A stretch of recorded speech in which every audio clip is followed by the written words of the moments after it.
Hello, this is Rich from Loner Strategy Games. In this video I'd like to compare Stellaris to Distant Worlds 2. Now I know Stellaris is a much more well-established game with a lot of DLC than Distant Worlds 2, so to make it a little more fair I'm going to turn off all the DLC for Stellaris and try to stick to the basics when I compare these two. So with that being said, let's get started. In the game setup for Stellaris you have 10 civilizations to choose from in the vanilla version. There's 7 appearances to choose from in the vanilla version with a lot of variations to each appearance. You can choose a species name. You can pick from a list of names, scroll through those if you want to. You can choose traits. You can set your home world location and what you want it to look like, wet, frozen, dry. Lots of variation. City appearance. Not all these are available since I don't have all the DLCs enabled. As you can see there, it's just telling me I can't do those. Origin, this is just a little backstory for the game. And once again, not all these are available, it's just the top 3. I can do government and ethics. I can choose the ethics and the civics and the government authority. I can name my empire or do it randomly. I can choose the flag colors and the flag that I want. Ship appearance, some of those are unavailable because I don't have the DLCs enabled. And I can change the appearance of my ruler, male, female, the name. I'm not really applying any rhyme or reason to these settings. I'm just trying to go through them quickly to give an idea of what I like so I can compare them to Distant Worlds 2. But anyway, once I get the red gone, I can go on to the next step of setting up the game. The next thing you do in Stellaris is set up the game details. And once again, you can do things like a galaxy size up to 1,000 stars, the shape, how many AI empires you want to play against, advanced starts, tech tradition cost, number of habitable worlds, crisis strength, which is the endgame crisis. You can set the difficulty, victory year, empire placement, hyperlane density. I'm not going to bore you by reading every little detail on this screen. Let's just suffice it to say that this has got a ton of options. Once you hit the play button, you start a new game, loads of map graphics. You get an information screen at the start, click begin, and Veer pops up. This is one of my favorite tutorials out of all the games I've ever played. If you click full tutorial, Veer will guide you through every step of learning the game. An excellent decision. You will have my full support. Anyway, I think this is a great tutorial and a great way to learn the game. And you know what? I even like Veer. He kind of grows on you as the game goes on. So that's enough about Stellaris for right now. Let's start a new game of Distant Worlds 2. So this gets me right into the startup screen. And I like Stellaris. I can set the galaxy shape.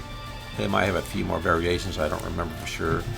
And stars, it's got a max of 2,000 versus the 1,000 in Stellaris, but that's really no big deal to me. You can set nebula density, the size of your galaxy. At the next screen, it's got galaxy settings. Here you can set the tech level of your game, galaxy expansion, start as pre-warp or a level 7. Wish that tooltip would come up. Galaxy aggression, peaceful, restless, unstable, research speed. You go to the threats, and unlike Stellaris, the pirates are here pretty much at the very beginning. You can set their strength and whether they respawn or stay dead. Space creatures, both games have that. You make none to a whole bunch of them. Colonization, there again you've got colony settings similar to Stellaris. You can set how often they appear from very rare to normal to very abundant. Influence range, independent colonies, that's the neutral races you run into. Races, you've got 7 you can choose from versus the 10 in the vanilla version of Stellaris. So pretty comparable there. You can set up empire and government. Name your empire, choose your empire flag. You can look at the government types that are available to you and change that. Starting situation, once again, tech level, pre-warp all the way up to level 7. I like to start at pre-warp. So you can choose who you want to play against manually or let the game do it for you. I'll usually just leave that on auto, just like I do in Stellaris.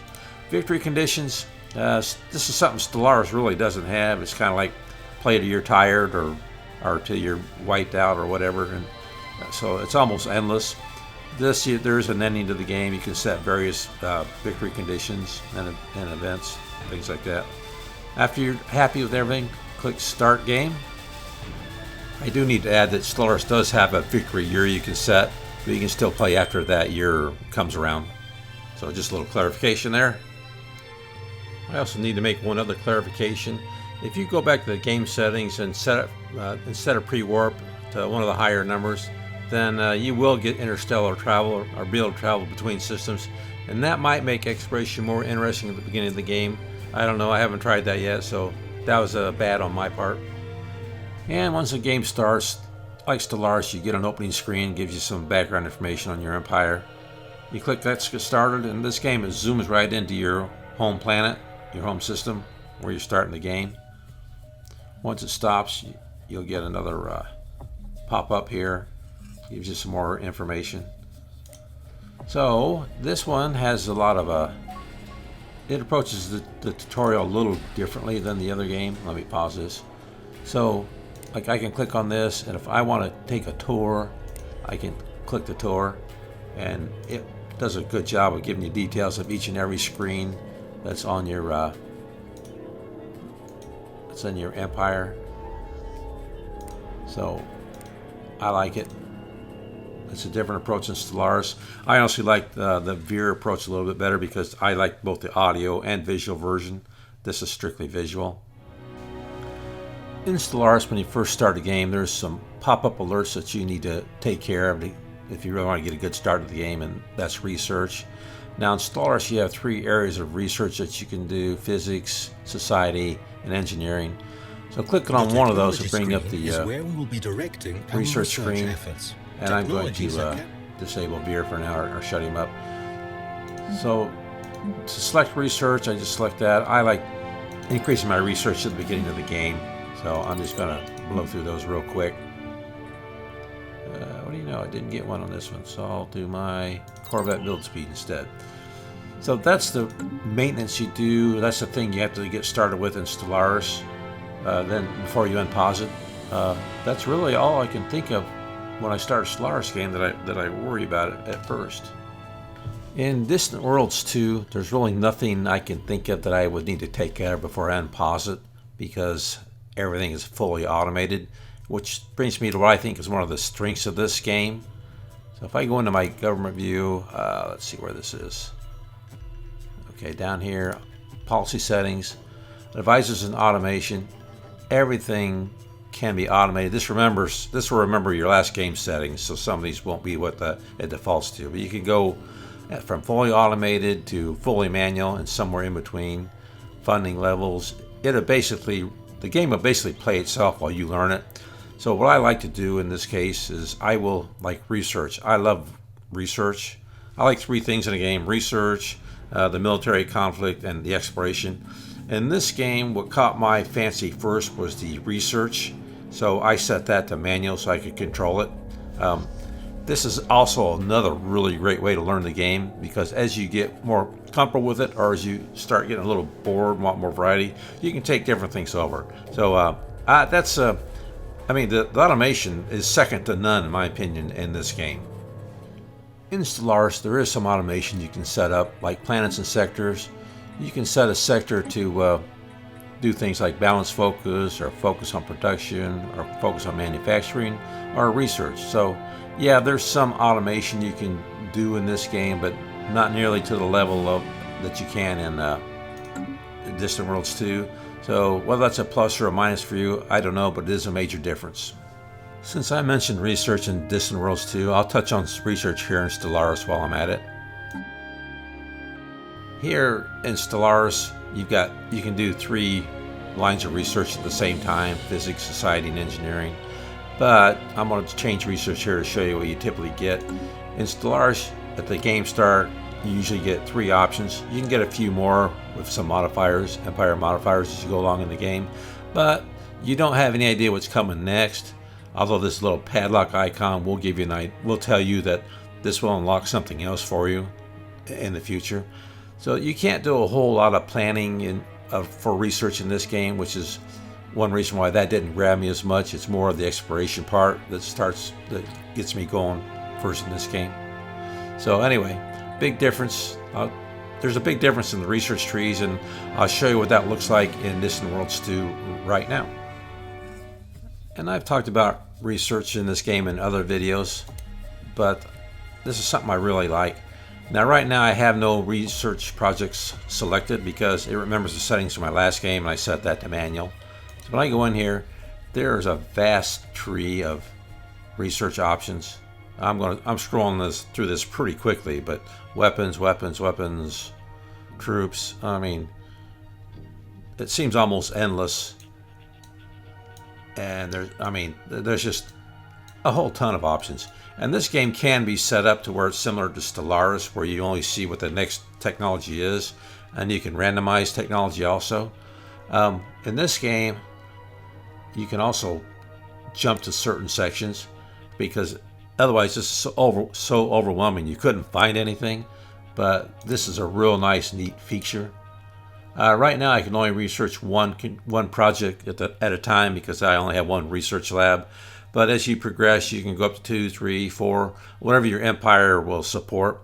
So that's what really grabbed me at first with this game, is I can't really go out and explore the galaxy right away. I can only explore my home system, and things are slow at that. So research is the thing that played into my interest in this game, and I really like it. I really like controlling my own destiny. I want to take a quick look at the user interface in this game, and it makes good use of the edges of the screen. You can hover over this and it brings up information that you can drill down into if you want. Dismiss it fairly easily. Gives your resources and things like that up the top. A little toolbar for victory conditions in the game menu, things like that. Help menu. Map modes down the bottom right. If you click on something, it brings up a detailed view. So excellent interface, user interface in my opinion. You can scroll completely out to the galaxy view if you want to, without clicking any kind of map mode or anything like that. And then you can scroll back in pretty seamlessly. But this is the reason that exploration didn't grab my fancy at first, because I really can't do it. So and research, I like research too, so that's enough to keep me interested in the game at the very start, is controlling my destiny with my research and exploring my home system. Still good stuff. The user interface in Stellaris is excellent also. It makes good use of the edges of the screen. I can go over to the left here and expand out a bunch of options here. I can click the little padlock to keep that closed and just get the tooltips. I really don't like that. I like for it to pop out when I hit it. Gives me my resources across the top. Game menu, I can pause and unpause. Control game speed just like I can in Distant Worlds 2. Got an outliner that can be collapsed or expanded. Map modes. I also get details of things when I click on them. This is our science ship. This is I can scroll out and get an idea of, get an idea of what my galaxy looks like, same as Distant Worlds 2. The difference between this, I gotta click on this to go into system view, and I've got to click on this to go back out to the galaxy view. So a little different approach here between the two games. This is the reason exploration in this game grabbed me first rather than research, because I can get into exploration right away. I can find new planets, I can bump into new people eventually, whereas research is just kind of toned down in this game. Both games have interesting early games, but the point of emphasis is a little different between the two. I realize this is a pretty high-level view of both games, but I just wanted to give you a flavor of what both of them are like. I didn't compare things like combat or victory conditions or things like that, at least not too much. So anyway, I hope you enjoyed this. If you want to see more videos where I compare games to each other, because there's a ton of them out there, I'd like to hear it in the comments down below. So if you like this video, like it. And this is Rich from Lowland Strategy Games. I will talk to you later.